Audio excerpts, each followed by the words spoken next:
जमात सुवम, मजमून उर्दू, संतरा। आहा, संतरा।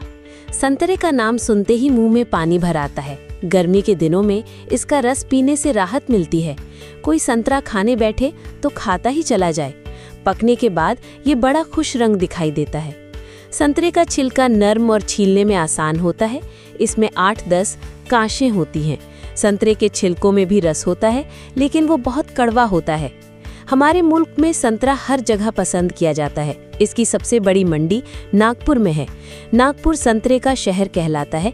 यहाँ से दुनिया के मुख्तलिफ मुल्कों में भी संतरे भेजे जाते हैं। गरीब अमीर हर कोई संतरा पसंद करता है। कुछ लोग खाने की बजाय संतरे का रस पीना पसंद करते हैं। संतरा सेहत के लिए बहुत मुफीद है। संतरा कल में लगाकर उगाते हैं। कल में 18 से 20 फीट के फासले पर लगाई जाती हैं। ये काम बारिश के दिनों में होता है। संतरे के दरख्त जब जरा बड़े हो जाते हैं तो कीड़े मकोड़ों से बचाने के लिए उनके तनों पर दवाएं लगाई जाती हैं। जड़ों में खाद डाली जाती है। हर दरख्त के गिर्द बड़ी क्यारी बनाते हैं और उसे महीने में 2-3 बार पानी से भर दिया जाता है। 4 साल में दरख्त पर फूल फल लगने शुरू हो जाते हैं। पहली 2-3 फसलों के फल तोड़कर फेंक दिए जाते हैं ताकि दरख्त खूब मजबूत हो जाए और उनमें अच्छे संतरे आने लगे।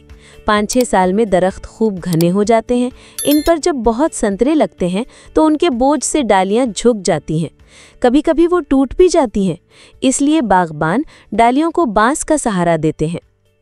संतरे की फसल साल में 2 बार, फरवरी-मार्च और सितंबर-अक्टूबर में आती है। हर दरख्त 25-30 साल तक फल देता है। संतरे के दरख्तों को मुनासिब पानी ना मिले तो फल बहुत कम लगते हैं, बल्कि कई बार तो बाग के सारे दरख्त सूख जाते हैं। इस नुकसान से बचने के लिए नहरें और कुएं खुदवाकर हुकूमत आबपाशी का इंतजाम कर रही है। अब नई नई खाद और दवाएं भी इस्तेमाल होने लगी हैं। इसलिए संतरे के बाग साल भर हरे भरे दिखाई देते हैं।